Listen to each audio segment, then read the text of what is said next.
Hello everyone, welcome back to my channel. So I hope कि आप सभी लोग बहुत अच्छे होंगे और आप अपनी एग्ज़ाम की प्रिपरेशन भी बहुत अच्छे से कर रहे होंगे। सो आई होप कि 6 बजे वाली क्लास तो अटेंड की होगी ना। क्रोमोसोमल नॉमेनक्लेचर पढ़ा है हम लोगों ने बहुत ही अच्छे वे में, और क्रोमोसोम का कोई भी पार्ट वहाँ पर हमने स्किप नहीं किया हुआ है। हर एक एक्सपेक्ट जो क्रोमोसोम से पढ़ाया जा सकता है वो सब कुछ हमने आपको वहाँ पर बताया है। 1 आवर 15 मिनट की वीडियो चली है, तो बहुत ही अच्छी है और बहुत ही ज़्यादा ज्ञान से भरी है, ज्ञान युक्त है।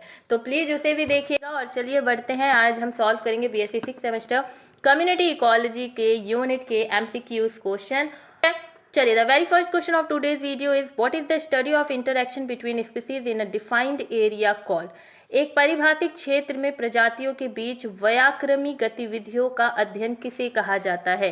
क्या हम उसे जनसंख्या विज्ञान यानी पॉपुलेशन इकोलॉजी कहते हैं? क्या हम उसे समुदाय विज्ञान यानी कम्युनिटी इकोलॉजी कहते हैं?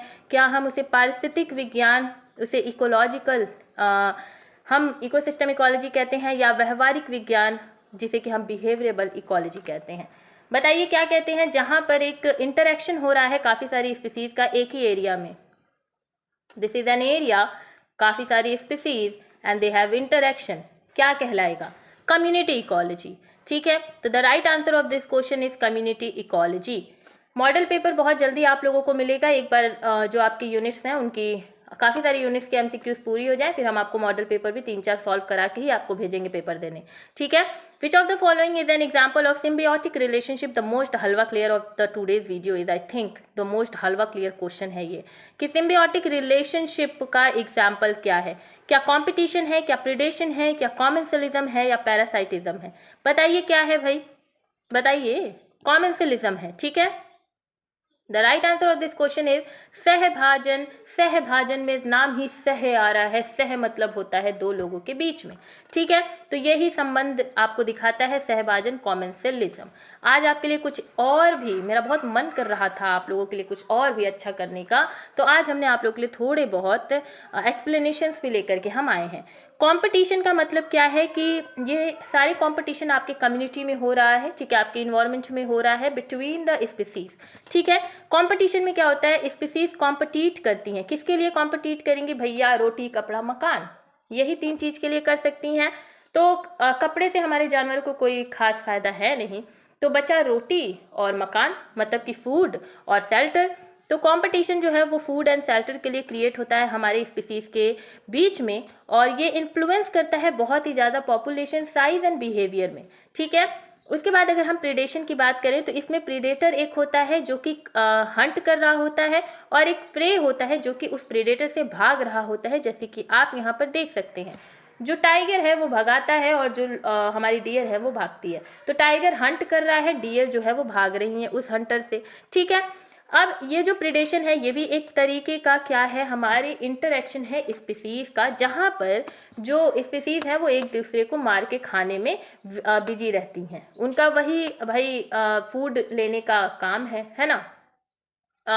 हमारे प्रीडेशन में एक्चुअली देखा जाए तो हैबिटेट की मार नहीं होती है, हमारे प्रीडेशन में भूख की मार होती है। तो खाना is the most important thing, और उसी वजह से एक जो जानवर है वो दूसरे जानवर को खा रहा होता है। म्यूचुअलिज्म की बात करें तो नाम से ही समझ में आ रहा है, म्यूचुअल होना चाहिए, मतलब कि दो लोग यहाँ पर काफ़ी ही अच्छे तरीके से रहेंगे। जैसे कि हमारे पॉलिनेटर्स हो गए, हमारे प्लांट के लिए वो एज अ म्यूचुअलिज्म का रिलेशनशिप दिखाते हैं। वो पॉलिनेटर्स जो हैं वो प्लांट पर आते हैं और बहुत ही अच्छे से प्लांट सैप वगैरह वो पीते हैं, और साथ ही साथ जो प्लांट्स हैं उनकी पॉलन ग्रेन्स को अपने पैरों में या अपने साथ उड़ा के ले जाते हैं, दूसरे जगह छिड़क देते हैं, जिससे कि रिप्रोडक्शन हो जाता है एंड न्यू प्लांट्स बन जाती हैं। तो ये हो गया म्यूचुअलिज्म का example. And the very important and very easy one is your lichen. What is lichen? The algal part and the hyphae part है ना, ये हाइफी होगा, तो this is your fungal part. तो ये जो हमारा एल्गी एंड फंजाई का रिलेशनशिप है, this is also your what, your mutualism का रिलेशनशिप, जिसमें एल्गी जो है वो खाना बनाती हैं, और जो हमारे हाइफी, जो हमारे फंजाई हैं, वो बहुत ही नीचे पानी जो है रूट का काम जैसे होता है ना पानी को खींचना, तो फंजाई की जो हाइफी हैं वो पानी को खींचती हैं। आपको पता होगा कि जो हमारी एल्गी होती हैं दे आर ऑटोट्रॉप एंड जो हमारे फंजाई होते हैं they are heterotroph, that is why ये दोनों साथ में रहते हैं और मस्त अपना खाना बनाते हैं। एल्गी जैसे होता है ना कि वो पानी वगैरह या न्यूट्रिशन वगैरह नहीं ला सकती है, वो क्लोरोफिल उसके पास प्रेजेंट है तो खाना बना सकती है with the process of your photosynthesis by the process. उसके अलावा जो हमारे फंजाई हैं वो कलरलेस होते हैं, उनके पास कोई पिगमेंट नहीं होता है जिसकी वजह से वो अपना खाना नहीं बना सकते हैं, तो वो दूसरों पर डिपेंड रहेंगे। लेकिन उनके पास लॉन्ग हाइफी होती है, वो अपना आराम से नीचे से न्यूट्रिशन खींच लेते हैं, पानी खींच लेते हैं, तो वो अपनी सखी जो होती हैं उनकी एल्गी उनको वो प्रोवाइड कर देते हैं जिससे कि वो अपना खाना वाना बना देती हैं, तो वो फंजाई को भी दे देंगी। दिस इज योर म्यूचुअलिज्म जो कि एक स्पीसीज से एल्गी की स्पीसीज फंजाई की स्पीसीज के साथ शो करती है। ठीक है, कॉमेंसलिज्म क्या होता है, एक स्पीसीज बेनिफिट होता है और दूसरा जो है वो अनअफेक्टेड रह जाता है, जैसे कि बार्निकल्स हिचिंग राइड ऑन टर्टल। जो बार्किनेट्स होते हैं वो टर्टल की पीठ पे चढ़ जाते हैं और उनसे खूब बढ़िया जहाँ जहाँ टर्टल जा रहा है वो मस्त अपना उसके कंधे पे सॉरी उनके पीठ पे सोए रहेंगे और वो भी जाएंगे। पैरासाइटिज्म नाम से ही समझ में आ रहा है कि ये पैरासाइट की तरह काम करेंगे। जैसे जुए होते हैं हमारे ह्यूमन बींग में, वो क्या करते हैं, जुए रहते हैं ह्यूमन बींग के सर में और उन्हीं का ब्लड पीते हैं। ठीक है, तो वो होस्ट उनका ह्यूमन बींग हो गया, वो ब्लड सक कर रहे हैं, है ना, तो ब्लड सक कर रहे हैं तो हार्म कर रहे हैं। तो पैरासाइटिज्म में जो होस्ट है वो हमेशा ही हार्म मतलब वो होता है, उसे दुख पीड़ा दर्द मिलता है। ठीक है, थर्ड क्वेश्चन है, in a food web which organism occupy the highest trophic level. एक फूड वेब में सबसे हाईएस्ट ट्रॉफिक लेवल किसको मिला हुआ है। तो हमने आपको कल भी पढ़ाया था कि कल नहीं आई थिंक परसों पढ़ाया था कि प्राइमरी मतलब 1, सेकेंडरी मतलब 2 और टर्शरी मतलब 3। तो टर्शरी वाला जो है वो सबसे हाईएस्ट होगा, तो टर्शरी कंज्यूमर जो है उन्हें ही हाईएस्ट पोजीशन मिली हुई है। फोर्थ क्वेश्चन है, What term describe a species that has a disproportionality large effect on its community relative to its abundance? तो this is keystone species। उस प्रजाति को क्या कहते हैं जिसका वितरण अधिकांश रूप से उसकी प्रमुखता के अनुपात में असामान्य द्वारा होती है, तो उसे हम कीस्टोन प्रजाति कहते हैं। What is keystone species? Keystone species ऐसे ऑर्गेनिजम्स होते हैं जो डिस्प्रोपोर्शनैलिटी वही उनका लार्ज इम्पैक्ट होता है उनके इकोसिस्टम में, लेकिन उनकी एबंडेंस कम होती है। मतलब कि एक इकोसिस्टम में उनकी ज़रूरत बहुत है लेकिन उनकी संख्या कम है, तो ऐसे को हम की स्टोन कहते हैं, की स्टोन स्पीसीज कहते हैं। ये बहुत ही क्रूशियल रोल प्ले करते हैं अपने इकोलॉजिकल कम्युनिटीज़ के स्ट्रक्चर एंड फंक्शन को मेंटेन करने के लिए। एग्जाम्पल है की स्टोन स्पीसीज का सी ऑटर, बहुत पॉपुलर एग्जाम्पल है, प्लीज़ मार्क कर लेना, बहुत ही पॉपुलर है, याद करके जाना है। ठीक है, ये हेल्प करती है हमारे फॉरेस्ट इकोसिस्टम में। सी जो है ना, सी ऑटर है ना, ये सी अर्चिन को खाती हैं। ठीक है, और ये जो सी अर्चिन है ना, ये एक्चुअली में बहुत ही ज़्यादा फॉरेस्ट इकोसिस्टम के लिए बहुत ख़राब है। ठीक है, ये ओवर ग्रेजिंग करते हैं और ओवर ग्रेजिंग होगी तो किसी भी चीज़ के लिए सही नहीं है। आपने पता है कि ओवर ग्रेजिंग जो होता है ये एक निगेटिव टर्म है, तो सी अर्चिन निगेटिविटी फैला रहा है, ओवर ग्रेजिंग कर रहा है। तो अगर सी अर्चिन को कोई खाने वाला है तो वो है सी अटर, तो सी अटर खाता है उसको। तो अगर सी अटर नहीं रहेगा तो सी अर्चिन मस्त अपना घूमेगा, अपना ओवर ग्रेजिंग पे ग्रेजिंग करेगा और एक तरीके से फॉरेस्ट इकोसिस्टम बिल्कुल इम्बैलेंस हो जाएगा। इसीलिए जो हमारा सी ऑटर है ये हमारे फॉरेस्ट इकोसिस्टम के लिए बहुत इंपॉर्टेंट है, लेकिन इसकी संख्या कम है, तो इसे हम कीस्टोन स्पीसीज कहते हैं। उसके बाद अगर हम बात करें तो this is your plant, that is your producer, the primary, फिर उसके बाद हर्बीवोरस प्राइमरी कंज्यूमर, फिर प्रीडेटर्स सेकेंडरी कंज्यूमर एंड फिर टॉप आपके प्रीडेटर्स जो है वो टर्शरी कंज्यूमर्स में आते हैं। तो सबसे हाईएस्ट लेवल इन्हीं को मिला हुआ है। एनर्जी जो है वो from producer to the consumer वो आगे बढ़ती जाती है 10%। ओके, फिफ्थ क्वेश्चन है, mutualism is a relationship where. Mutualism में क्या होता है, one organism benefit the other is affected, one organism benefit and the other is harmed, both organism is benefited, both organism are harmed. तो अभी पढ़ा है both organisms are benefited. तो सहभाजन में क्या होता है, दोनों ही प्राणियों को लाभ होता है। विच of the following is not, क्या बताया था, नॉट पे सर्कल करना है, not a type of inter specific interaction. तो आपको पता होना चाहिए सबसे पहले तो कि inter and inter specific interaction क्या होता है। चलिए अभी बताइए अगर पता है तो कि इसमें से कौन सा इंटर स्पेसिफिक इंटरेक्शन नहीं है। तो यहाँ पर क्वेश्चन का आंसर हो जाएगा इंट्रा स्पेसिफिक कॉम्पिटिशन। ठीक है, चलिए अभी बताते हैं कि क्या होता है inter and intra specific.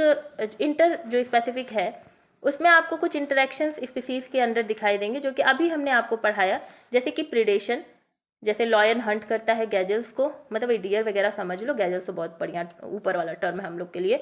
Mutualism जो है वो बी पॉलिनेट करती हैं फ्लावर्स को, और फ्लावर फिर अगेन बताया ही अभी।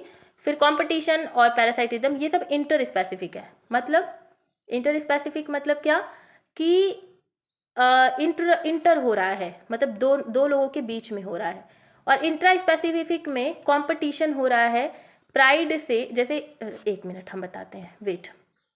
यहाँ पर दो स्पीसीज के बीच में हो रहा है, समझ रहे हो, लॉयन एंड डियर दो स्पीसीज है। यहाँ पर इंट्रा होगा, मतलब एक ही स्पीसीज के बीच में होगा। एक आपको दिख गई यहाँ पर डियर, और यहाँ बैठे हैं दो लॉयन, दोनों भागेंगे, दोनों कंपटीशन करेंगे कि किसने इसको जल्दी खा लिया। तो ये एक ही स्पीसीज के बीच में हो रहा है ना, लॉयन लॉयन के बीच में, तो इसे हम कहेंगे इंट्रा। इंटर स्पेसिफिक इंटरेक्शन हम दो स्पीसीज के बीच में देखेंगे, एंड इंट्रा स्पेसिफिक हम एक ही स्पीसीज के बीच में देखेंगे। ठीक है, उसके अलावा यहाँ देखिए कंपटीशन हो गया, कोऑपरेशन हो गया, एग्रेशन हो गया, मेटिंग के लिए हो गया, तो ये सारे आपके इंट्रा स्पेसिफिक होंगे। तो यहाँ पर म्यूचुअलिज्म, ठीक है, mutualism, competition and predation, they all are our क्या इंट्रा स्पेसिफिक, लेकिन following not interspecific interaction. हाँ, तो they all are interspecific, जो हमारे म्यूचुअलिज्म, कंपटीशन एंड प्रीडेशंस है, लेकिन इंट्रा स्पेसिफिक कंपटीशन नहीं है। ठीक है, समझ में आ ही गया होगा।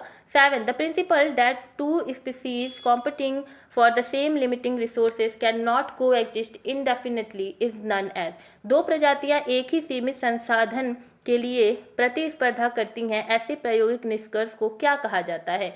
Resource partitioning, allopatric speciation, character displacement, या कॉम्पिटिटिव एक्सक्लूजन प्रिंसिपल। तो इसे कहते हैं कंपटीशन। नाम में ही समझ में आ रहा है, दो स्पीसीज लड़ रही हैं तो कंपटीशन ही तो हो रहा है। तो competitive exclusion principal. Which of the following is an example of density independent factor affecting population growth? तो इसका आपका आंसर हो जाएगा क्लाइमेट। ठीक है, जलवायु जनसंख्या वृद्धि पर प्रभाव डेंसिटी फ्री उपयोग कहा जाता है। Which type of succession occurs on a surface where no ecosystem existed before? तो पहले कोई इकोसिस्टम नहीं था, अब धीरे धीरे बनना शुरू हुआ है, तो उसे प्राइमरी सक्सेशन कहते हैं। What is the process by which new species evolve from a single ancestral species to fill different ecological niches? तो adaptive radiation। ठीक है, उसके अलावा 11th क्वेश्चन है, which of the following is an example of pioneer species? Grasses, shrub, tree, lichen. Lichen is an example. ठीक है, ये इस चीज को याद रखना है, लाइकेन हो गया, मॉसेस हो गए, ये सारे एग्जाम्पल होते हैं पायनियर स्पीसीज की। 12th है, what term describe the variety of different species in an ecosystem? विभिन्न प्रजातियों की विविधता के लिए क्या शब्द है, आपको ये बताना है। तो स्पीसीज डाइवर्सिटी है ना, स्पीसीज डिफरेंट स्पीसीज हैं तो स्पीसीज में ही तो डाइवर्सिटी होगी, प्रजातियों में ही विभिन्नता होगी। What is the term for the range of physical and biological condition in which a species can survive and reproduce? तो fundamental niches.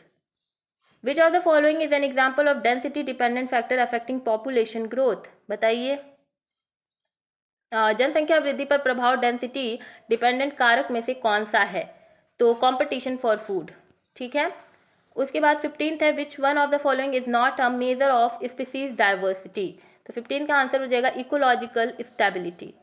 What term describe the gradual change in species composition of a community over time? समय के साथ एक समुदाय के प्रजातियों के संयोजन की धीरे धीरे परिवर्तन को हम क्या कहते हैं, आपको ये बताना है। तो सक्सेशन पढ़ाया ही था, इकोलॉजिकल सक्सेशन, धीरे धीरे क्या हो रहा है, कम्युनिटीज बन रही हैं, उसमें आपको क्या डेवलपमेंट्स दिखाई दे रहे हैं, तो उसे हम सक्सेशन कहते हैं।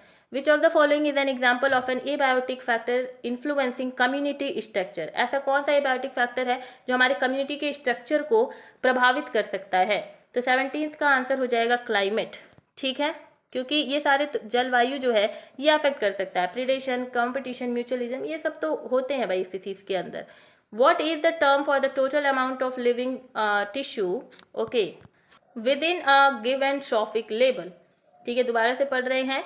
What is the term for the total amount of living tissue within a given trophic level? living tissue का मतलब पता है क्या होता है? इंडिविजुअल की बात हो रही है, ये केवल एक बढ़िया टर्म, एक होता है ना कि प्रोफेशनल टर्म दे दिया गया, मतलब यहाँ पे ह्यूमन भी लिख सकते थे, यहाँ पे लिविंग ऑर्गेनिज्म लिख सकते थे, इंडिविजुअल लिख सकते थे, नहीं, लेकिन हम लिखेंगे लिविंग टिश्यू, तभी तो बच्चे मतलब क्या होंगे, बहुत ज़्यादा कंफ्यूज होंगे।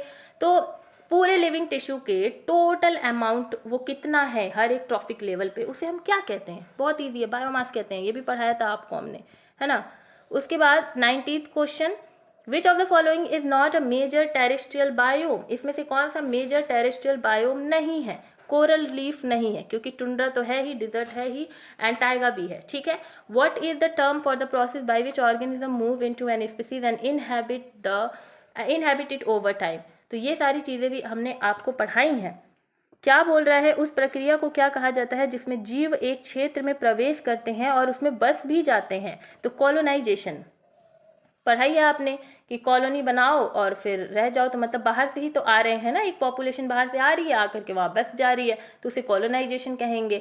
वहीं अगर हम बात करें ये जो ऊपर एमिग्रेशन की बात करते, तो ये पॉपुलेशन डेंसिटी के कैरेक्टरिस्टिक हैं, जहाँ पर इमिग्रेशन मतलब और एमिग्रेशन मतलब आपको पता है कि माइग्रेट करके एक पॉपुलेशन आ रही है किसी एरिया में, तो उसे हम इमिग्रेशन कहेंगे, माइग्रेट करके वहाँ से जा रही है तो उसे एमिग्रेशन कहेंगे। अगर इस पॉपुलेशन में एक नया जन्म हुआ है तो उसे नेटेलिटी कहेंगे, और उस पॉपुलेशन में कोई मर गया है तो उसे मोर्टेलिटी कहेंगे, क्योंकि M for mortality, M for मर गया, ठीक है। बायोम क्या होता है, बायोम एक लार्ज जियोग्राफिकल एरिया है जिसमें डिस्टिंक्ट क्लाइमेट और वेजिटेशन की वजह से इसे कैरेक्टराइज किया जाता है। वहाँ की एनिमल लाइफ भी हर एक बायोम की अलग अलग होती है, जैसे कि ट्रॉपिकल रेन फॉरेस्ट में अलग आपको इन्वायरमेंट दिखाई देगा, अलग वेजिटेशन दिखाई देगा, अलग एनिमल लाइफ दिखाई देगी, वहीं डेजर्ट में अलग, ग्रासलैंड में अलग, टेम्परेट में अलग। तो ये आपको याद रखना है कि बायोम के एग्जाम्पल क्या क्या हैं, tropical, desert, tundra, grassland, temperate, taiga, इन सब ये सारे जो एग्जाम्पल्स हैं ये हमारे बायोम के हैं, ठीक है। तो that's all about your today's video, that's all about your 20 most important questions from your community ecology. Let's meet in the next video and I hope कि आप और भी वीडियोस पढ़ते हैं, देखते हैं, और 6 और 7 बजे दोनों की ही क्लासेस आप अटेंड करते हैं। मिलते हैं नेक्स्ट वीडियो में, हंसते रहिए, मुस्कुराते रहिए, चैनल को खूब सारा शेयर करिए, सब्सक्राइब करिए।